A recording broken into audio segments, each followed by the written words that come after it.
ਵਾਹਿਗੁਰੂ ਸਾਹਿਬ JIO.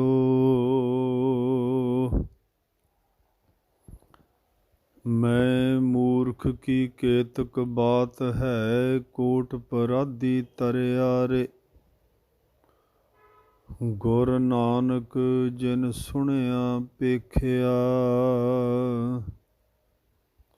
ਸੇ ਫਿਰ ਗਰਭਾਸ ਨ ਪਰਿਆਰੇ। ਜੇਤਾ ਸਮੁੰਦ ਸਾਗਰ ਨੀਰ ਭਰਿਆ, ਤੇਤੇ ਅਵਗੁਣ ਹਮਾਰੇ। ਦਇਆ ਕਰਹੁ ਕਿਛ ਮਿਹਰਿ ਪਾਵਹੁ, ਡੁਬਦੇ ਪੱਥਰ ਤਾਰੇ। ਕਿਰਪਾ ਕਰਹੁ ਦੀਨ ਕੇ ਦਾਤੇ, ਮੇਰਾ ਗੁਣ ਅਵਗਣ ਨਾ ਵਿਚਾਰਹੁ ਕੋਈ। ਮਾਟੀ ਕਾ ਕਿਆ ਧੋਪੈ ਸੁਆਮੀ, ਮਾਨਸ ਕੀ ਗਤ ਇਹੀ। ਬਲਿਓ ਚਿਰਾਗ ਅੰਧਿਆਰ ਮਹਿ, ਸਭ ਕਲ ਉਦਰੀ। ਇਕ ਨਾਮ ਧਰਮ ਪ੍ਰਗਟ, ਸਗਲ ਹਰ ਭਵਨ ਮਹਿ। ਜਨ ਨਾਨਕ ਗੁਰ ਪਾਰ ਬ੍ਰਹਮ, ਪ੍ਰਗਟ ਸਗਲ ਹਰ ਭਵਨ ਮਹਿ। ਜਨ ਨਾਨਕ ਗੁਰ ਪਾਰ ਬ੍ਰਹਮ।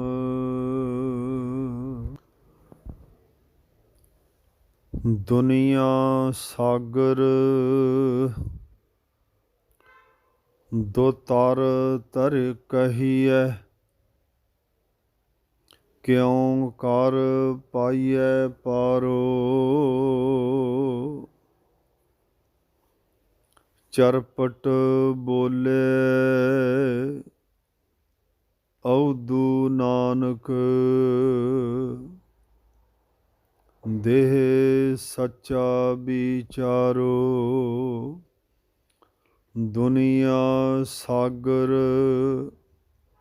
ਦੋ ਤਰ ਕਹੀਐ, ਕਿਉ ਕਰ ਪਾਈਐ ਪਾਰੋ। ਚਰਪਟ ਬੋਲੇ ਅਵਧੂ ਨਾਨਕ, ਦੇਹੋ ਸੱਚਾ ਵਿਚਾਰੋ। ਆਪੇ ਆਖੈ ਆਪੇ ਸਮਝੈ,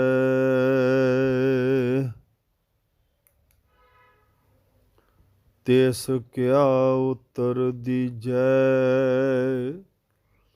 ਸਾਚ ਕਹਉ ਤੁਮ ਪਾਰਗ੍ਰਾਮੀ, ਤੋਜ ਕਿਆ ਬੈਸਣ ਦੀਜੈ।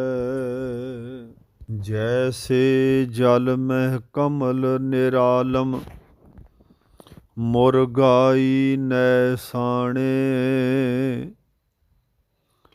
ਸੁਰਤ ਸ਼ਬਦ ਭਵ ਸਾਗਰ ਤਰੀਐ, ਨਾਨਕ ਨਾਮ ਵਖਾਣੇ। ਰਹੇ ਏਕਾਂਤ ਏਕੋ ਮਨ ਵਸਿਆ, ਆਸਾ ਮਾਹੇ ਨਿਰਾਸੋ। ਅਗਮਿਆ ਗੋਚਰ ਦੇਖ ਦਿਖਾਏ, ਨਾਨਕ ਤਾ ਕਾ ਦਾਸੋ। ਸੁਣ ਸੁਆਮੀ ਅਰਦਾਸ ਹਮਾਰੀ, ਪੂਛਉ ਸਾਚ ਵਿਚਾਰੋ। ਰੋਸ ਨਾ ਕੀਜੈ ਉੱਤਰ ਦੀਜੈ, ਕਿਉ ਪਾਈਐ ਗੁਰਦੁਆਰੋ। ਇਹ ਮਨ ਚਲਤੋ ਸੱਚ ਘਰ ਬੈਸੈ, ਨਾਨਕ ਨਾਮ ਆਧਾਰੋ। ਆਪੇ ਮੇਲ ਮਿਲਾਏ ਕਰਤਾ, ਲਾਗੈ ਸਾਚ ਪਿਆਰੋ। ਇਹ ਮਨ ਚਲਤੋ ਸੱਚ ਘਰ ਬੈਸੈ, ਨਾਨਕ ਨਾਮ ਆਧਾਰੋ। ਆਪੇ ਮੇਲ ਮਿਲਾਏ ਕਰਤਾ, ਲਾਗੈ ਸਾਚ ਪਿਆਰੋ। ਵਾਹਿਗੁਰੂ ਜੀ ਕਾ ਖਾਲਸਾ, ਵਾਹਿਗੁਰੂ ਜੀ ਕੀ ਫਤਿਹ। ਧੰਨ ਧੰਨ ਧੰਨ ਗੁਰੂ ਗ੍ਰੰਥ ਸਾਹਿਬ ਜੀ ਦੀ ਪਵਿੱਤਰ ਹਜ਼ੂਰੀ ਦੇ ਵਿੱਚ ਬਿਰਾਜਮਾਨ ਸਰਬੱਤ ਸੰਗਤ ਅਤੇ ਪ੍ਰਚਾਰਕ ਸੁਚੇਤਨਾ ਸਥਾਨ ਦੀ ਸਮੂਹ ਸੰਗਤ, ਆਪ ਜੀ ਸਾਰੇ ਹੀ ਵੱਡਿਆਂ ਭਾਗਾਂ ਵਾਲੇ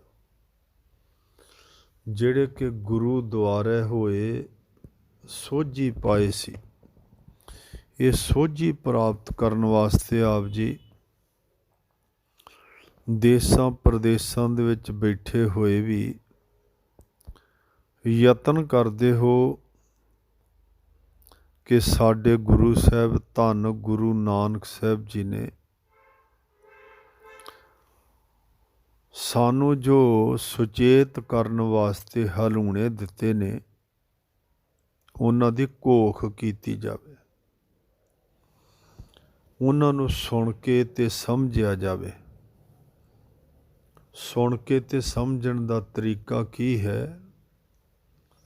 ਉਹ ਇੱਕ ਹੀ ਤਰੀਕਾ ਹੈ, ਗੁਰੂ ਦੁਆਰੇ ਹੋਏ ਸੋਝੀ ਪਾਏ ਸੀ ਤੇ ਗੁਰੂ ਦੇ ਦੁਆਰੇ ਤੇ ਜਾ ਕੇ ਫੇਰ ਕੀ ਕਰਨਾ ਹੈ? ਸਭ ਤੇ ਊਤਮ ਹਰ ਕੀ ਕਥਾ, ਦੁਆਰਾ ਸ਼ਬਦ ਨੂੰ ਸਮਝ ਕੇ ਆਪਣੇ ਹਿਰਦੇ ਦੇ ਵਿੱਚ ਟਿਕਾਉਣ ਦਾ ਯਤਨ ਕਰਦੇ ਰਹਿਣਾ ਹੈ। ਆਪ ਜੀ ਲੜੀਵਾਰ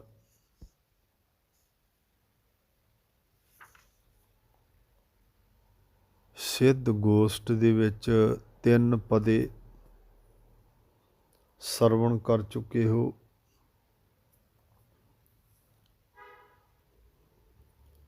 ਸ਼ੁਰੂਆਤ ਕਿਸ ਤਰ੍ਹਾਂ ਤੇ ਕਿੱਥੇ ਹੋਇਆ, ਇਹ ਆਪ ਜੀ ਨੇ ਸਰਵਣ ਕਰ ਲਿਆ ਹੈ।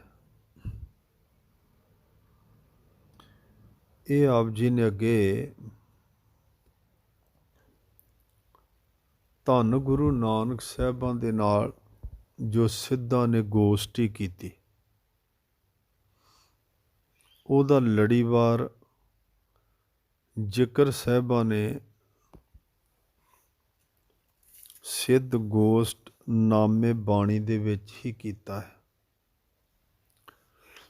ਜਿਸ ਦਾ ਕੇਂਦਰੀ ਭਾਵ ਹੈ ਕਿਆ ਭਮੀਐ ਸੱਚ ਸੂਚਾ ਹੋਏ।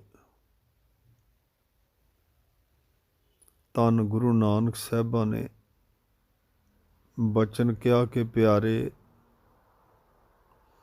ਦੁਨੀਆ ਦੇ ਵਿੱਚ ਕੀ ਪਾਉਂਦੇ ਰਹੀਏ,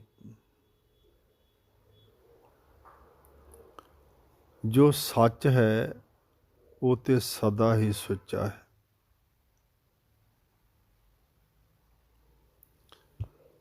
ਤੇ ਸੱਚੇ ਸ਼ਬਦ ਤੋਂ ਬਿਨਾਂ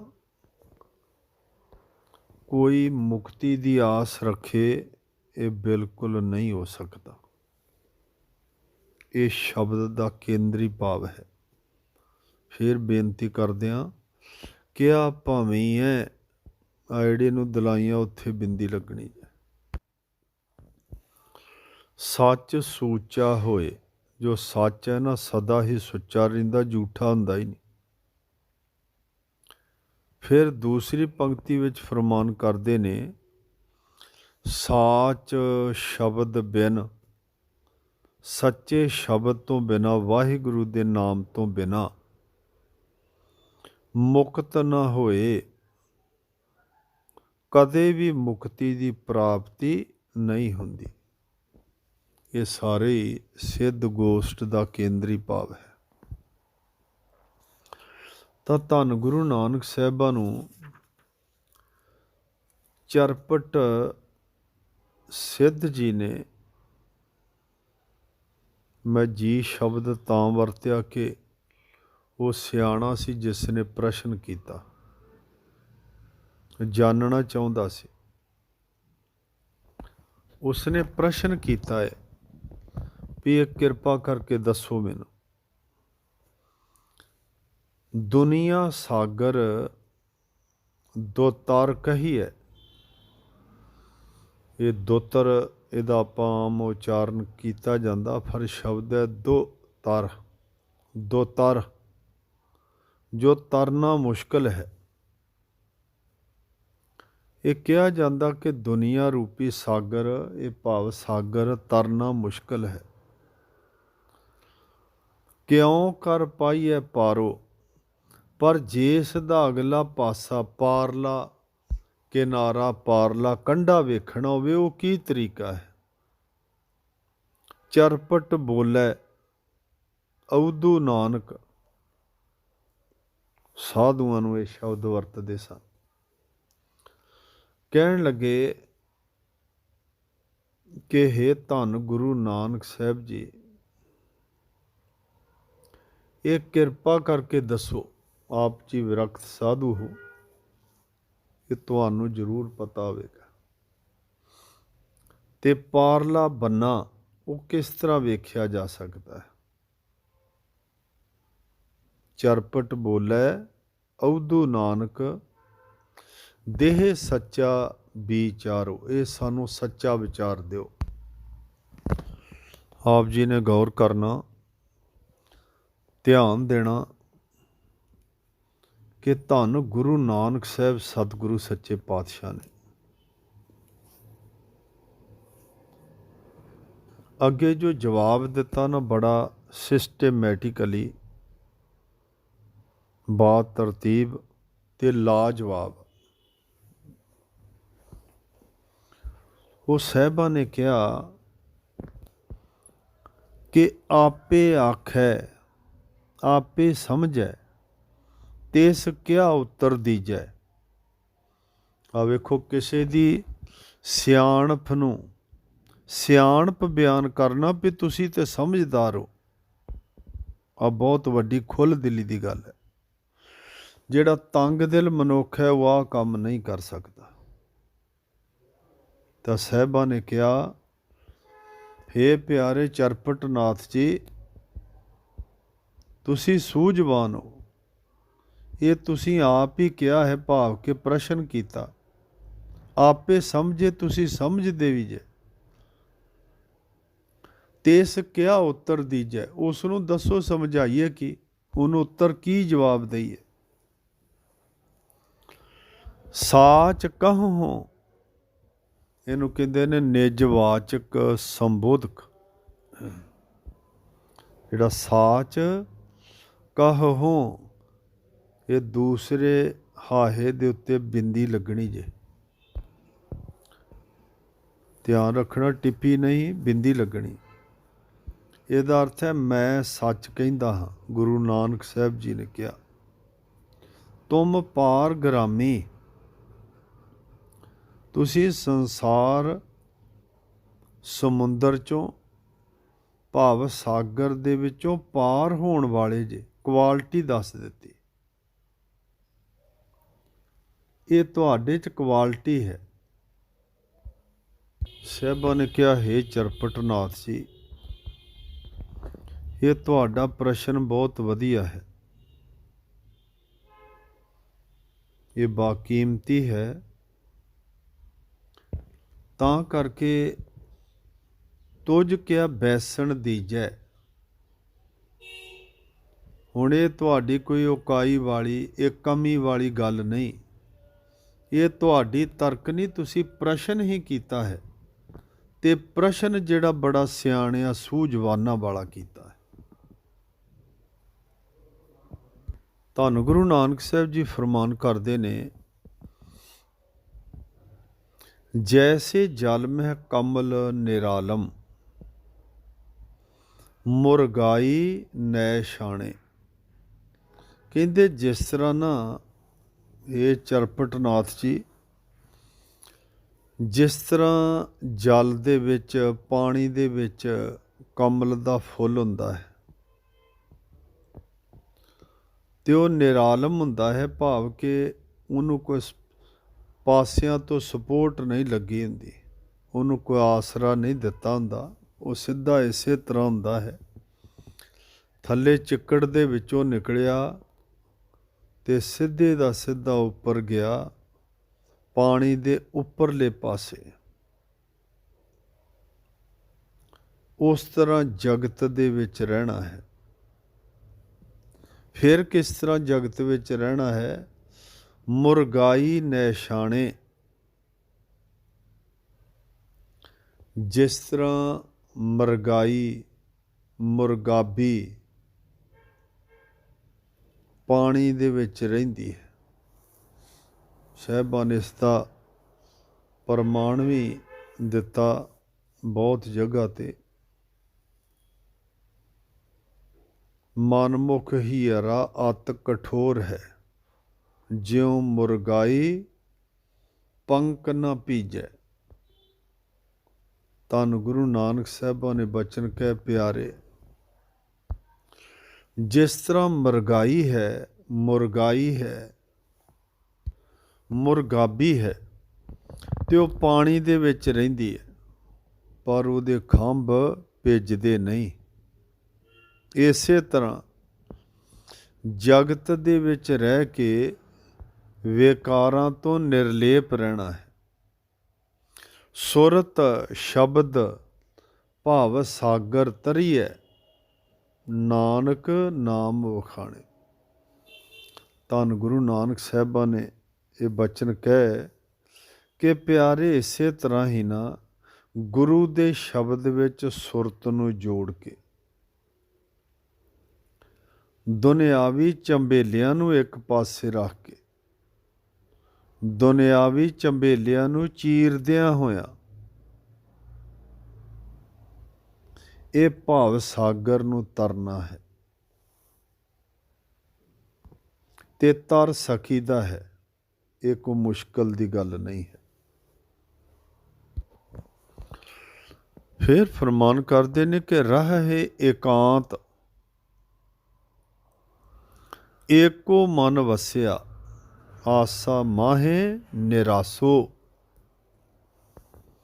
ਸਾਹਿਬ ਫਰਮਾਨ ਕਰਦੇ ਨੇ ਕਿ ਹੇ ਪਿਆਰੇ ਸਿੱਧ, ਮਨੁੱਖ ਦੁਨੀਆ ਦੇ ਵਿੱਚ ਰਹਿੰਦਿਆਂ, ਜਗਤ ਦੇ ਵਿੱਚ, ਸੰਸਾਰ ਦੇ ਵਿੱਚ ਰਹਿੰਦਿਆਂ ਹੋਇਆਂ ਬਹੁਤ ਆਸਾਵਾਂ ਦੇ ਵੱਲੋਂ, ਆਸਾ ਦੇ ਵੱਲੋਂ ਨਿਰਾਸ ਰਵੇ। ਭਾਵ ਕਿ ਉਹਨਾਂ ਦੀ ਇੱਛਾ ਨਾ ਕਰੇ, ਤੇ ਕਰੇ ਕਿ ਵਾਹਿਗੁਰੂ ਤੇ ਭਰੋਸਾ ਰੱਖੇ, ਉਸ ਨੂੰ ਕਵੇ ਇਹ ਮੈਨੂੰ ਚਾਹੀਦਾ ਹੈ। ਆਸਾ ਨੂੰ ਨਾ ਕਵੇ ਤੂੰ ਮੇਰੇ ਕੋਲ ਆ ਜਾ। ਰਹੇ ਇਕਾਂਤ, ਦੁਨੀਆ ਦੇ ਵਿੱਚ ਰਹਿ ਕੇ ਇਕਾਂਤ ਰਵੇ। ਏਕੋ ਮਨ ਵਸਿਆ, ਅਕਾਲ ਪੁਰਖ ਵਾਹਿਗੁਰੂ ਨੂੰ ਚਿੱਤ ਦੇ ਵਿੱਚ ਵਸਾਈ ਰੱਖੇ, ਹੱਸਦਿਆਂ, ਖੇਡਦਿਆਂ, ਪੈ ਨੰਦਿਆਂ, ਖਾਵੰਦਿਆਂ, ਵਿਚੇ ਹੋਵੈ ਮੁਕਤ, ਆਸਾ ਮਾਹੇ ਨਿਰਾਸੋ। ਤੇ ਆਸਾਵਾਂ ਦੇ ਵਿੱਚ ਨਿਰਾਸ ਰਵੇ। ਹੁਣ ਨਿਰਾਸ ਦਾ ਅਰਥ ਇਹ ਨਹੀਂ ਜੇ ਕਿ ਚਿਹਰੇ ਦੇ ਉੱਤੇ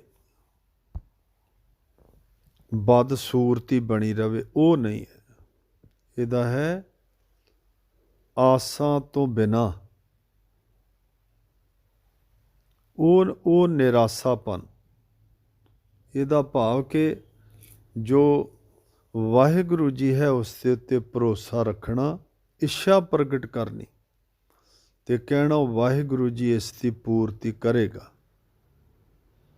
ਆਸਾ ਮਾਹੇ ਨਿਰਾਸੋ, ਅਗੰਮ ਅਗੋਚਰ ਦੇਖ ਦਿਖਾਏ, ਨਾਨਕ ਤਾਕਾ ਦਾਸੋ। ਸਹਿਬ ਫਰਮਾਨ ਕਰਦੇ ਨੇ ਕਿ ਫਿਰ ਉਹ ਜੋ ਅਕਾਲ ਪੁਰਖ ਵਾਹਿਗੁਰੂ ਜੀ ਜੋ ਅਪਹੁੰਚ ਹੈ, ਸਾਡੀਆਂ ਦਸਾਂ ਇੰਦਰੀਆਂ ਦੀ ਪਕੜ ਤੋਂ ਬਾਹਰ ਹੈ, which is almighty omni supreme power which cannot be killed, cannot be destroyed by anybody, any instrument, any weapon, any person। ਉਸ ਵਾਹਿਗੁਰੂ ਜੀ ਦੇ ਨਾਲ ਫਿਰ ਸੰਬੰਧ ਬਣ ਜਾਂਦਾ ਹੈ। ਤੇ ਜਿਹੜਾ ਬਣਾ ਲਵੇ, ਧੰਨ ਗੁਰੂ ਨਾਨਕ ਸਾਹਿਬ ਜੀ ਫਰਮਾਨ ਕਰਦੇ, ਮੈਂ ਉਸ ਦਾ ਦਾਸ ਹਾਂ। ਆ ਧਿਆਨ ਰੱਖਣਾ ਪਿਆਰਿਓ, ਲਫ਼ਜ਼ ਕਹਿਣੇ ਇਹ ਬਹੁਤ ਮੁਸ਼ਕਿਲ ਦੀ ਖੇਡ ਨੇ। ਸਾਹਿਬਾਂ ਨੇ ਉਹ ਬਚਨ ਕਹੇ। ਮੈਂ ਸਿੱਧ ਚਰਪਟ ਨਾਥ ਜੀ ਨੂੰ ਵੀ ਸਿਆਣਾ ਕਹਿਣਾ, ਕਿਉਂਕਿ ਉਹ ਗੋਰਖਨਾਥ ਜੀ ਦਾ ਸੁਚੱਜਾ ਚੇਲਾ ਸੀ। ਪ੍ਰਸ਼ਨ ਕਰਨ ਦਾ ਤਰੀਕਾ ਸੀ। ਉਸ ਨੂੰ ਸਮਝ ਵਿੱਚ ਆ ਗਿਆ ਕਿ ਗੁਰੂ ਨਾਨਕ ਸਾਹਿਬ ਜੀ ਬਹੁਤ ਵੱਡੀ ਹਸਤੀ ਨੇ। ਇਹ ਠੀਕ ਹੀ ਇਹਨਾਂ ਬਾਰੇ ਕਿਹਾ ਜਾਂਦਾ ਹੈ, ਠੀਕ ਹੀ ਅਨੰਤ ਕਲਾਂ ਦੇ ਮਾਲਕ ਹੈ ਨੇ। ਤੇ ਫਿਰ ਉਹਨੇ ਬੇਨਤੀ ਰੂਪ ਵਿੱਚ ਕਿਹਾ, ਸੁਣ ਸੁਆਮੀ ਅਰਦਾਸ ਹਮਾਰੀ। ਆ ਲਫ਼ਜ਼ ਬੜੇ ਮੁਸ਼ਕਿਲ ਜੇ, ਧਿਆਨ ਰੱਖਣਾ, ਗੌਰ ਕਰਨਾ ਆਪ ਜੀ। ਪੁੱਛੋਂ ਸਾਚ ਵਿਚਾਰੋ। ਮੈਂ ਪੁੱਛਦਾ ਹਾਂ, ਜੋ ਪਹਿਲਾ ਲਫ਼ਜ਼ ਹੈ ਨਾ, ਬੇਨਤੀ ਕੀਤੀ ਦਾਸ ਨੇ, ਪੁੱਛੋਂ, ਮੈਂ ਪੁੱਛਦਾ ਹਾਂ ਆਪ ਜੀ ਨੂੰ, ਕਿਉਂਕਿ ਆਪ ਜੀ ਦੀ ਪਹੁੰਚ ਬਹੁਤ ਹੈ। ਤੇ ਮੈਨੂੰ ਇਹ ਵੀ ਪਤਾ ਜੋ ਤੁਸੀਂ ਉੱਤਰ ਦਿਓਗੇ ਉਹ ਸੱਚਾ ਹੋਵੇਗਾ, ਉਹ ਸੱਚਾ ਬਚਨ ਹੋਵੇਗਾ। ਤੇ ਨਾਲ ਫਿਰ ਬੇਨਤੀ ਕੀਤੀ ਕਿ ਮੈਂ ਮਾफ़ੀ ਚਾਹੁੰਦਾ, ਜਿਸ ਤਰ੍ਹਾਂ ਆਪਾਂ ਕਹਿੰਦੇ ਨਾ, ਪਲੀਜ਼ ਐਕਸਕਿਊਜ਼ ਮੀ, ਮਾफ़ ਕਰਨਾ ਜੀ, ਗੁਸਤਾਖੀ ਮਾफ़, ਇਹ ਉਹ ਸ਼ਬਦ ਨੇ। ਫਿਰ ਕਹਿਣ ਲੱਗੇ ਚਰਪਟ ਜੀ, ਰੋਸ ਨਾ ਕੀਜੈ ਉੱਤਰ ਦੀਜੈ। ਕਹਿੰਦੇ, ਹੇ ਸੁਆਮੀ ਜੀ, ਇਹ ਗੁਜ਼ਾਰਿਸ਼ ਹੈ ਵੀ ਆਪ ਜੀ ਗੁੱਸਾ ਨਾ ਕਰਿਓ ਵੀ ਇਹ ਪੁੱਛੀ ਜਾਂਦਾ, ਹੁਣ ਕੁਝ ਨਾ ਕੁਝ ਪੁੱਛੀ ਜਾਂਦਾ ਹੈ। ਕਹਿੰਦੇ ਮੇਰੀ ਜਿਹੜੀ ਹੈ ਨਾ ਚਾਹਤ ਬਹੁਤ ਹੈ, ਮੇਰਾ ਅੰਦਰਲਾ ਚਾਹ ਰਿਹਾ ਕਿ ਤੁਸੀਂ ਇੱਕ ਮਹਾਨ ਸਾਗਰ ਹੋ, ਮੈਂ ਤੁਹਾਡੇ ਤੋਂ ਕਈ ਉਸ ਸਾਗਰ ਦੇ ਵਿੱਚੋਂ ਕਟੋਰੇ ਭਰ ਭਰ ਕੇ ਆਪਣੇ ਦਿਲ ਰੂਪੀ ਦਰਿਆ ਦੇ ਵਿੱਚ ਪਾ ਲਵਾਂ। ਤਾਂ ਕਰਕੇ ਕਹਿੰਦੇ ਬੇਨਤੀ ਹੈ, ਇਹ ਨਾ ਕਹਿਣਾ ਕਿ ਪ੍ਰਸ਼ਨ ਤੇ ਪ੍ਰਸ਼ਨ ਕਰੀ ਜਾ ਰਿਹਾ। ਰੋਸ ਨਾ ਕੀਜੈ, ਇਹ ਬੇਨਤੀ ਹੈ। ਉੱਤਰ ਦੀਜੈ, ਇਸ ਕਰਕੇ ਨਾ ਮੈਨੂੰ ਜਵਾਬ ਆਪ ਜੀ ਦਿਓ, ਕਿਉਂ ਪਾਈਐ ਗੁਰਦੁਆਰੋ, ਜੋ ਗੁਰੂ ਦਾ ਦਰ ਹੈ, ਭਾਵ ਕਿ ਵਾਹਿਗੁਰੂ ਜੀ ਦਾ, ਵਿੱਚ ਓਮਨੀ ਸੁਪਰੀਮ ਪਾਵਰ, ਉਹ ਜੋ ਮਹਾਨ ਹਸਤੀ ਹੈ, ਉਸ ਦੁਆਰ ਨੂੰ ਕਿਸ ਤਰ੍ਹਾਂ ਪ੍ਰਾਪਤ ਕੀਤਾ ਜਾਵੇ। ਤੇ ਸਾਹਿਬਾਂ ਨੇ ਫਿਰ ਬਚਨ ਕਹਿ, ਇਹ ਮਨ ਚਲਤੋ ਸੱਚ ਘਰ ਬੈਸੈ। ਧੰਨ ਗੁਰੂ ਨਾਨਕ ਸਾਹਿਬਾਂ ਨੇ ਕਿਹਾ, ਹੈ ਸਿੱਧ ਚਰਪਟਨਾਥ ਜੀ ਪਿਆਰਿਓ, ਇਹ ਜਿਹੜਾ ਮਨ ਹੈ ਨਾ, ਚਲਾਏਮਾਨ ਹੁੰਦਾ ਰਹਿੰਦਾ, ਭੱਜਾ ਫਿਰਦਾ ਰਹਿੰਦਾ ਹੈ। ਇਸ ਚੰਚਲ ਮਨ ਨੂੰ ਵਾਹਿਗੁਰੂ ਜੀ ਦੀ, ਪ੍ਰਭੂ ਜੀ ਦੀ, ਅਕਾਲ ਪੁਰਖ ਵਾਹਿਗੁਰੂ ਦੀ ਯਾਦ ਦੇ ਵਿੱਚ ਜੋੜਨਾ ਹੈ ਤੇ ਉਸ ਵਾਹਿਗੁਰੂ ਦੇ ਨਾਮ ਦਾ ਹੀ ਆਸਰਾ ਰੱਖਣਾ ਹੈ। ਨਾਨਕ ਨਾਮ ਆਧਾਰੋ, ਉਸ ਵਾਹਿਗੁਰੂ ਦੇ ਨਾਮ ਦਾ ਹੀ ਓਟ ਆਸਰਾ ਰੱਖਣਾ ਹੈ। ਇਹਦੇ ਨਾਲ ਉਪਲਬਧੀ ਕੀ ਹੋਵੇਗੀ? ਆਪੇ ਮੇਲ ਮਿਲਾਏ ਕਰਤਾ, ਲਾਗੈ ਸਾਚ ਪਿਆਰੋ। ਨੇ ਪ੍ਰਸ਼ਨ ਕੀਤਾ, ਇਸ ਦੇ ਨਾਲ ਫਿਰ ਕੀ ਮਿਲੇਗਾ? ਧੰਨ ਗੁਰੂ ਨਾਨਕ ਸਾਹਿਬਾਂ ਨੇ ਬਚਨ ਕਿਹਾ, ਹੈ ਪਿਆਰੇ, ਇਹ ਚਰਪਟਨਾਥ ਜੀ, ਆਪੇ ਮੇਲ ਮਿਲਾਏ ਕਰਤਾ। ਉਹ ਜੋ ਕਰਤਾ ਹੈ, ਕਰਤਾਰ ਹੈ, ਜੋ ਵਾਹਿਗੁਰੂ ਹੈ, ਉਹ ਆ ਜਿਹੜੀ ਜੀਵ ਰੂਪ ਇਸਤਰੀ ਹੈ, ਜਿਹੜੀ ਭਟਕਦੀ ਹੈ, ਜਿਹੜੀ ਚਾਹੁੰਦੀ ਹੈ, ਜਿਹੜੀ ਪ੍ਰਸ਼ਨ ਤੇ ਪ੍ਰਸ਼ਨ ਕਰਦੀ ਹੈ, ਜਿਹੜੀ ਵਿਲਕਦੀ ਹੈ, ਆਪੇ ਮੇਲ ਮਿਲਾਏ ਕਰਤਾ। ਅਕਾਲ ਪੁਰਖ ਵਾਹਿਗੁਰੂ ਜੀ ਫਿਰ ਮੇਲ ਕਰਾ ਲਵੇਗਾ ਆਪਣੇ ਆਪ ਦੇ ਨਾਲ। ਕਰਾਵੇਗਾ ਕਿਸ ਤਰ੍ਹਾਂ? ਗੁਰੂ ਦੀ ਰਹਿਮਤ ਦਾ ਸਦਕਾ। ਲਾਗੈ ਸਾਚ ਪਿਆਰੋ। ਤੋ ਜੋ ਸੱਚਾ ਨਾਮ ਵਾਹਿਗੁਰੂ ਦਾ ਹੈ, ਅਕਾਲ ਪੁਰਖ ਵਾਹਿਗੁਰੂ ਦਾ ਹੈ, ਉਸ ਦੇ ਨਾਲ ਫਿਰ ਪਿਆਰ ਬਣ ਜਾਏਗਾ। ਫਿਰ ਬਣ ਜਾਵੇਗਾ, ਦਿਲੋਂ ਮੁਹੱਬਤ ਹੋ ਜਾਵੇਗੀ। ਦਿਲੋਂ ਮੁਹੱਬਤ ਜਿਨ ਸੇਈ ਸੱਚਿਆ, ਜਿਨ ਮਨ ਹੋਰ ਮੁਖ ਹੋਰ, ਸੇ ਕਾਢੇ ਕੱਚਿਆ। ਧੰਨ ਗੁਰੂ ਨਾਨਕ ਸਾਹਿਬ ਸਤਿਗੁਰੂ ਸੱਚੇ ਪਾਤਸ਼ਾਹ ਨੇ ਕਿਹਾ ਕਿ ਪਿਆਰਿਓ, ਹੇ ਸਿੱਧ ਚਰਪਟਨਾਥ ਜੀ, ਅਕਾਲ ਪੁਰਖ ਵਾਹਿਗੁਰੂ ਦੇ ਨਾਮ ਤੋਂ ਬਿਨਾਂ ਹੋਰ ਕਿਸੇ ਦਾ ਓਟ ਆਸਰਾ ਰੱਖਣਾ ਨਹੀਂ ਹੈ। ਉਸੇ ਦਾ ਹੀ ਨਾਮ ਲੈਣਾ ਹੈ। ਉਹ ਸਾਡੀਆਂ ਸਾਰੀਆਂ ਇਛਾਵਾਂ ਦੀ ਪੂਰਤੀ ਕਰਨ ਵਾਲਾ ਹੈ। ਦੁਨੀਆ ਦੇ ਵਿੱਚ ਉਸ ਦੇ ਬਰਾਬਰ ਦਾ ਕੋਈ ਦੂਸਰੀ ਹਸਤੀ ਉਹਦੇ ਵਰਗੀ ਨਹੀਂ ਹੈ। ਗੁਰੂ ਕਿਰਪਾ ਕਰੇ ਇਸੇ ਤਰ੍ਹਾਂ ਆਪਾਂ ਸਾਰੇ ਹੀ ਸ਼ਬਦ ਦੇ ਨਾਲ ਜੁੜੇ ਰਹੀਏ। ਗੁਰੂ ਦਾ ਸ਼ਬਦ ਸਾਡੇ ਜੀਵਨ ਦਾ ਅੰਗ ਅਤੇ ਅਮਲ ਬਣ ਕੇ ਰਹਿ ਜਾਵੇ। ਦਾਸ ਕਥਾਵਾਚਕ ਸਾਬਰ ਦੀਆਂ ਹੋਈਆਂ ਗਲਤੀਆਂ ਭੁੱਲਾਂ ਨੂੰ ਸੋਧ ਕੇ ਦੱਸਣ ਦੀ ਕਿਰਪਾਲਤਾ ਕਰਨੀ, ਪਰ ਇੱਕ ਯਕੀਨ, ਇੱਕ ਭਰੋਸਾ ਰੱਖਣਾ। ਉਹ ਕਿਹਦੇ ਤੇ? Only must be blind faith on Guru Granth Sahib. ਧੰਨ ਗੁਰੂ ਗ੍ਰੰਥ ਸਾਹਿਬ ਜੀ ਤੇ ਸਾਡਾ ਸਾਰਿਆਂ ਦਾ ਪੱਕਾ ਵਿਸ਼ਵਾਸ, ਭਰੋਸਾ ਬਣ ਜਾਵੇ ਅਤੇ ਅਸੀਂ ਸਾਰੇ ਹੀ ਸਮਝ ਕੇ ਖੰਡੇ ਬਾਟੇ ਦਾ ਅੰਮ੍ਰਿਤ ਛਕ ਕੇ ਗੁਰੂ ਵਾਲੇ ਬਣ ਜਾਈਏ। ਸਾਬਤ ਸੂਰਤ ਦਸਤਾਰ ਸਿਰਾ, ਪ੍ਰਥਮ ਰਹਿਤ ਇਹ ਜਾਨ, ਖੰਡੇ ਕੀ ਪਾਹੁਲ ਛਕੇ। ਫਤਿਹ ਦਾ ਜਵਾਬ ਫਤਿਹ ਵਿੱਚ ਦੇਣਾ ਜੀ। ਵਾਹਿਗੁਰੂ ਜੀ ਕਾ ਖਾਲਸਾ, ਵਾਹਿਗੁਰੂ ਜੀ ਕੀ ਫਤਿਹ।